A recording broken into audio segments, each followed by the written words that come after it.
Welcome to another episode of the Voice of Rio Grande. It's great to be with you today and to give you a little sense of what's going on outside this studio on our campus today. The sun is shining, the temperatures are a bit warmer, and as we are in the spring in Ohio or the early spring, you never know what weather might be facing us tomorrow, so I won't try to predict that, but we're just so pleased to have you with us today, and we have a really exciting program planned for you today. Of course, there are always exciting things going on at Rio. I mean, we have commencement coming up. Our spring term is always geared toward moving in that direction as we have students that are ready to graduate and meet goals, and that commencement will be coming up in a not too distant future, and it's exciting to think about that, plus all the activities that go on in the spring term here with our Undergraduate Research Day, RISE, with so many award ceremonies that we have for students and faculty, and the campus is just abuzz. And so it's nice to see the daffodils starting to poke up and the grass turning green and all of those things as we are in the spring term. So I don't want to take too much time away from what we believe is an exciting show for today. I am pleased to host Joe Perkins, and Joe is the owner and the president of Perkins Communications, and I hope that you can see Joe here with us today. Welcome, Joe. Thank you for having me. Absolutely. Now, some of you may watch this program regularly, and you could have seen scenarios like this on our programs where the guest is not actually in the studio with the host, and that's the case today. And so Joe is joining us. He's actually in Youngstown, and how awesome is it through our technology? We're using Zoom today to bring us together, and it feels like you're just right there. I can almost reach out and touch you, Joe. Ouch, that kind of hurt, yeah. Yeah, it's so great that we can do something like this that can allow us to have really rich conversations and hopefully some information that's interesting to our viewers and our listeners today, without necessarily us having to figure out how we were going to coordinate this physically. And so this is really a cool kind of technology for us to use today. So tell us a little bit about you, Joe. I mean, I have a wonderful bio. I've had the chance to speak with you and learn more about what your career has been about and as a person who you are. But if you will, take a few minutes and talk about, what led you to this point. Clearly, you've accomplished a great deal, president and owner of Perkins Communications, and talk to us a little bit about how that path evolved. Oh. It's been an interesting one, and there's been a lot of people who have helped me along the way, which is really a major blessing in the life of myself and my family. I got my first real break that led me on a track toward this industry. Prior to that, I'd done the fast food management and those kinds of things, but I wanted to really get into television with the local ABC affiliate here, WYTV. Some really great people over there. There was a person that took an interest in me. He's since passed away, our chief engineer over there.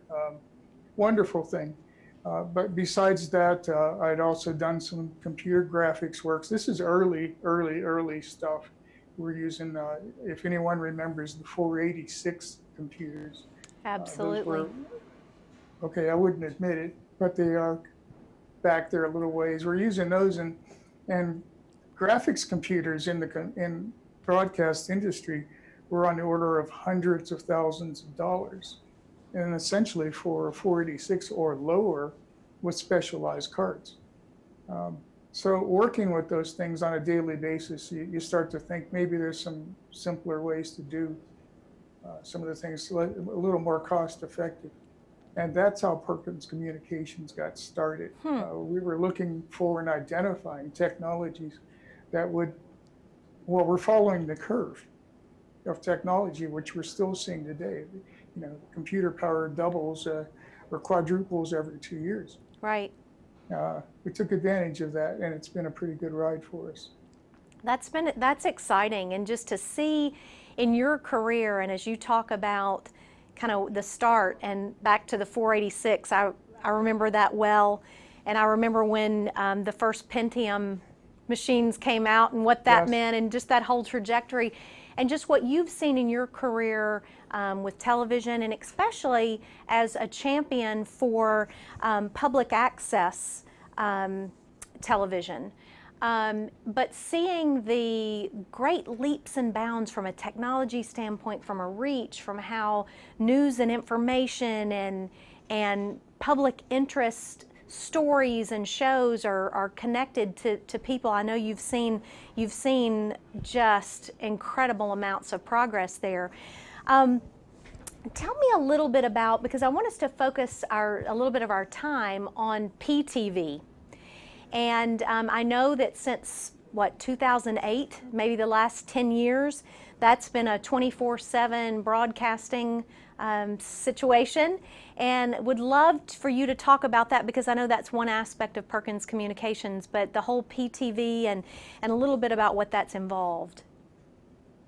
Well, we're kind of fortunate at Perkins because we're a family-owned corporation, and I work very closely with my very, very talented children, which is amazing. They've surpassed me.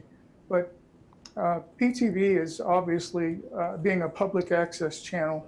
We're on Spectrum Cable, used to be Time Warner. We cover Trumbull County, Ohio, all of it, and also Youngstown.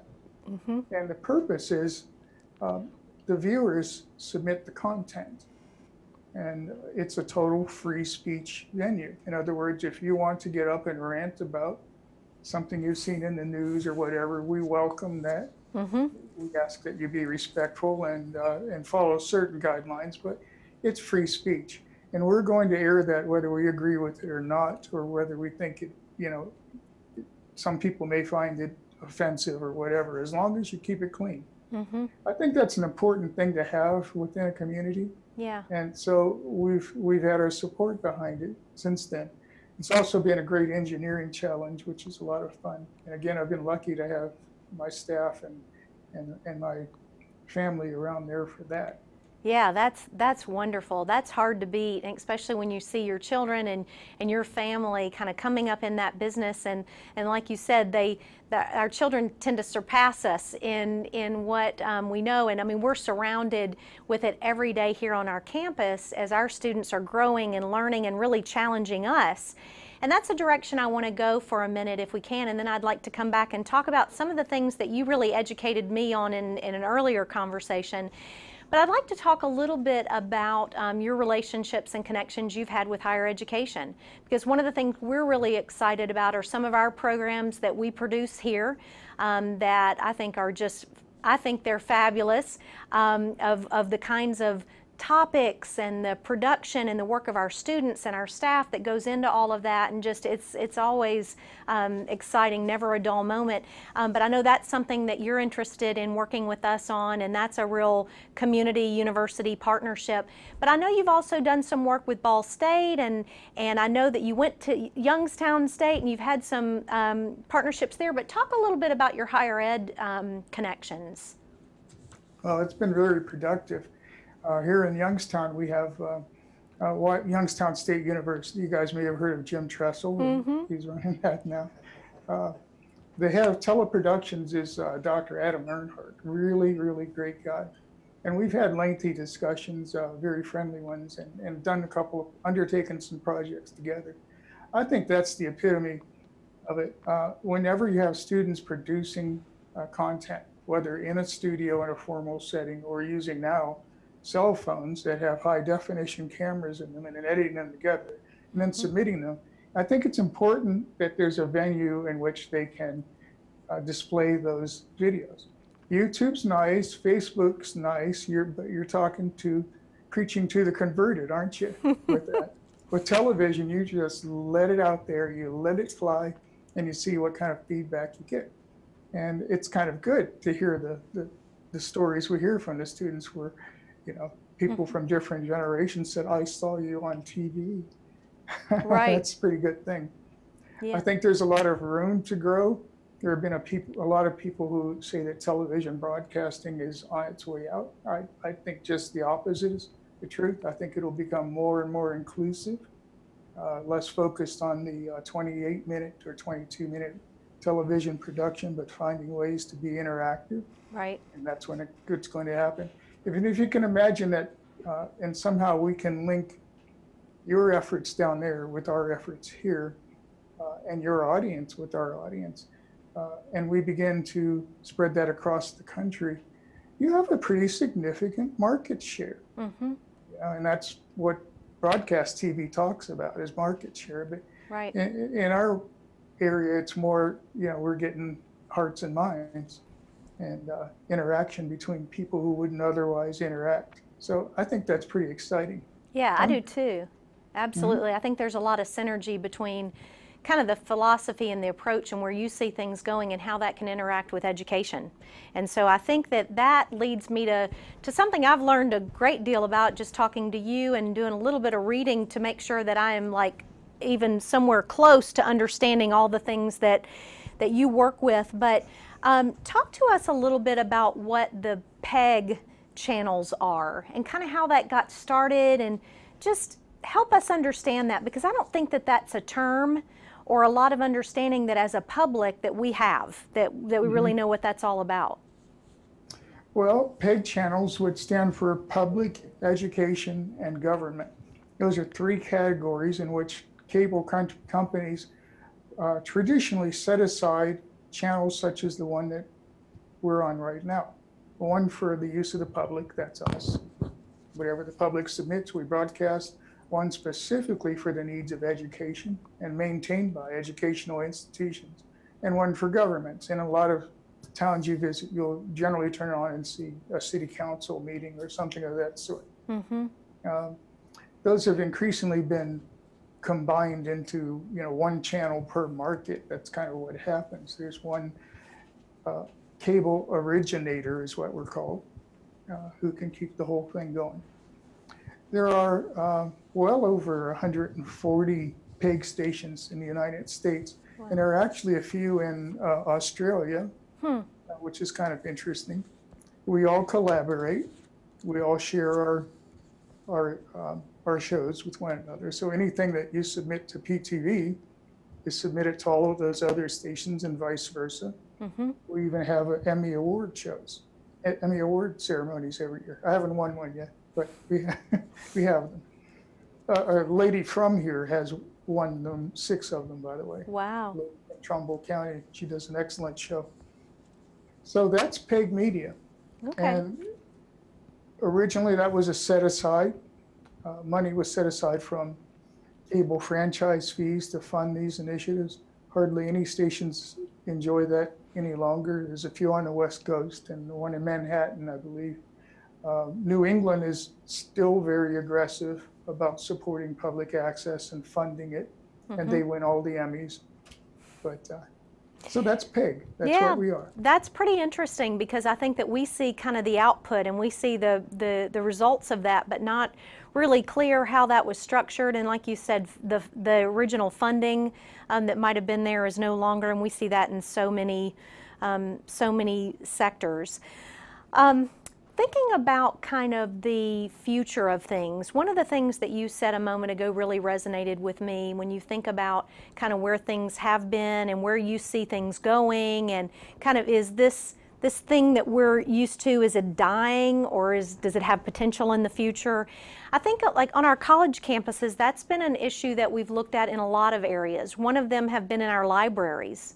The libraries, and I think public library systems have seen this a lot too, kind of the more traditional kinds of impressions about what a library is, and then how has technology and access to information and all these other tools, how has that affected kind of the traditional role of the library?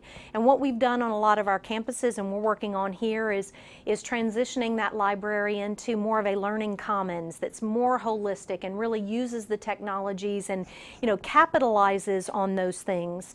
And I think that's similar to what you're thinking about, like how do you kind of go with this and utilize it and capitalize on it in your industry. You know, one of the things, I actually have a point here. I wanted to hear you talk a little bit about cable and franchising opportunities and how you see those kind of fitting into the future as it relates to television. Well, it's an ongoing battle. I would say relationships between peg stations and cable franchise holders, such as Spectrum, Time Warner, has always been, well, I'm trying to be nice, but it's a difficult relationship. And not on the part of the peg stations. The peg people are all, they're not in it for the money. They're certainly doing something that they think will benefit their communities, and their communities seem to appreciate it. But to the cable companies, we're seen as just so much bandwidth that could be sold in other ways. So, yeah, there's a lot of tug of war. It's ongoing. I don't think that anyone other than the peg channels are going to win it, though. I think that we kind of have the upper hand here because whenever there's a big push, it's not difficult to get a lot of community support behind you. Right. The community cares, and they kind of rise up in that regard. They use it. Yeah. We're broadcasting live city council meetings now. So we're the first to do that, I think. But, you know, that's pretty powerful. Oh, yeah. When people can see their government in action in real time on a local level. Right. Something that you would think you'd find at a national. That's what PEGs do. We do things like that. And we're happy to do it. We're happy to get that content and to disseminate it. So I think we'll be okay there. If we were going to go away, it would have happened 5 years ago. Right, right. That's great news. That's wonderful, wonderful. Well, I'm going to switch gears just a little bit and kind of put you on the spot. Because you think about digital and satellite and analog and antenna and all these things that we've seen. Which is best? What are your thoughts Internet. on that kind of broad spectrum? Internet. Yeah, number one. Digital. Well, we're communicating via the internet right now in real time, and we can have other people from around the world join us in real time. That's pretty compelling. Right. The same technologies are running PTV. When we began 10 years ago, we had a dedicated fiber optic connection between our office and the cable providers head in, which was less than a mile away, but it was a very expensive proposition to do that. And we ran that way for some time. In the last 3 years, we converted to 100% internet transport. Okay. And our signal is transported from a rack, computer rack with a lot of servers around it that help it, with scheduling and all sorts of other things, and as well as the video playback, transported directly to the Time Warner broadcast head in. That's kind of unheard of, It's a real television signal, obviously, but we're not sending it over a special cable. We're not sending it up a broadcast tower. Right. And we're able to disseminate to over 175,000 viewers using the internet, and very inexpensively. There's nothing more compelling than that, I think. It's got to be the direction that we're all going in. Right, right, yeah. There's a huge transformation right there. But what an impact and a reach, too, that you have. And what do you see in terms of PTV or Perkins Communications as a whole that you're most excited about coming forward? If you look at kind of tomorrow or the longer out tomorrow, what are you most excited about? Well, I'm a gadget kind of person, so I like to just hook things up to see what happens. My wife is very much involved in content, which is probably a very good thing. And I have 2 sons that work with me as well who do software development, which is a godsend. Okay. And the live streaming. But we're just beginning a new phase, and actually, you guys are helping us to kick that off. And I hope we can have a long partnership. And that is that we're able to now ingest things in real time, in other words, live video, using internet protocols, which are inexpensive, and broadcast them live or save them for playback at a later time. That's really, really powerful. Not only a few years ago, I was running satellite uplinks and downlinks, and those are ungodly expensive to do. And then, you know, for shorter distance, it was microwave trucks, and you would have a big van full of equipment. Right. Now it's rack to rack, your computer rack to mine, and we can collaborate all the livelong day. We can share content, which again, I'm really looking forward to getting some of your stuff on the air. Yeah. And automate the whole process. So that's great. We're excited about a hopefully long and fruitful and really positive for community development and community understanding and just connecting with people on topics that are near and dear and are pertinent and relevant and all of those things. So hopefully that'll be a real important part of what we do together. I want to talk a little bit about a part of your background that you mentioned kind of at the beginning of the show. When you started in a different industry, you were in the fast food industry, and you were in New Orleans doing some work, and I understand it was pretty intense, as those things can be. But tell us a little bit about that, that experience, and maybe how some of that translated into kind of your ethic and approach in your work that you do now. Well, it's all interesting. I mean, it started out with the Red Barn restaurants. If anybody, you don't know, you're not old enough to remember. No. Right. I've read about it, though. Well, we had great chicken. That was the hamburgers and chicken. Started there, and I went, you know, down south. I was pretty young. I went down south to look for something to be had. I actually worked in some pretty fancy restaurants, as you know, in the back room cutting salads and things. Right. And then went into Popeyes, this thing called Popeyes Fried Chicken, which you should have them in Columbus right now, or that region now. Yes. They're a pretty large franchise. It was a single owner at the time. That's pretty intense work. If when you look at it, you're working, you know, 60 plus hours a week, which you're probably doing that too right now. Well, my guess is you are too. It's just a little different 60 hours, right? Yeah, it's not work anymore. But I'm having a good time with it. But it was pretty intense there, and you're frying chicken. We got up to a point where we had a staff of 85 people. We're right on Bourbon Street, the largest Popeyes in the world. I ran that one for a while until I couldn't do it any longer physically. Yeah. It was just too strenuous, and we decided that was probably a good time to leave home. We'd been in New Orleans for a couple of years. Our first son was born there. It was an interesting time period in terms of, you know, ethnicity and race. It was kind of funny. Oh, yeah. But, yeah. But, you know, it was time to leave. Right, right. But that pace and kind of thinking about managing 85 people plus and just the pressures associated with that probably are things that really prepared you in ways that you found out later in your work, you know, that really paid off. Yes, everything, you know, everything does, you know, and the more responsibility you're given, I think the greater the reward personally, but everything does. I mean, as a young person, I worked with my mom and my dad. I used to clean dentist office, things like that.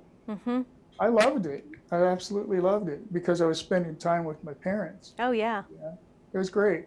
But I'll tell you what, I learned an awful lot about integrity and how you set your goals and how you attain your goals, even if they're very modest ones. So that's very important. It's all a lesson, isn't it? It is a lesson, and that kind of takes me, I think you've shared this with us in a lot of ways.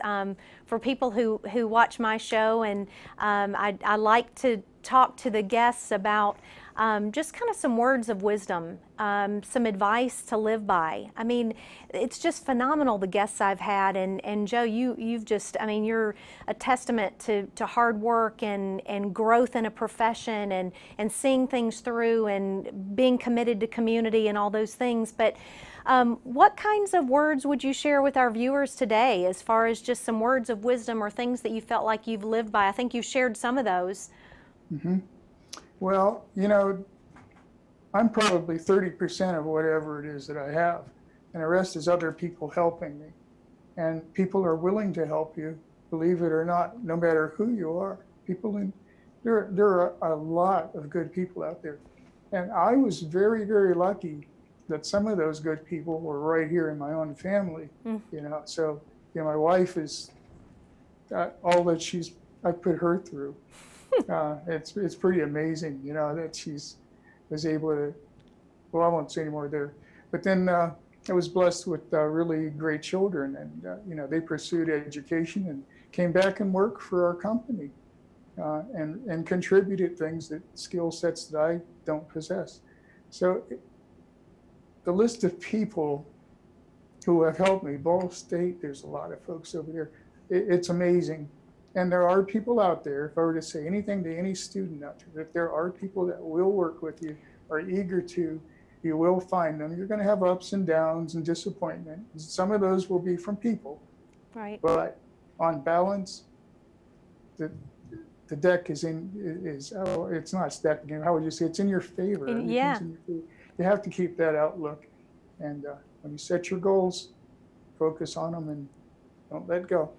That's wonderful, wonderful parting advice, and I'm just glad that people were able to get maybe another glimpse of Joe Perkins that they don't every day, and thank you for spending the time sharing a lot of that, and we learned a lot. I know I did, and I'm certain our viewers did. So thanks for being with us, and I'll look forward to watching and seeing what comes next, and for us working together.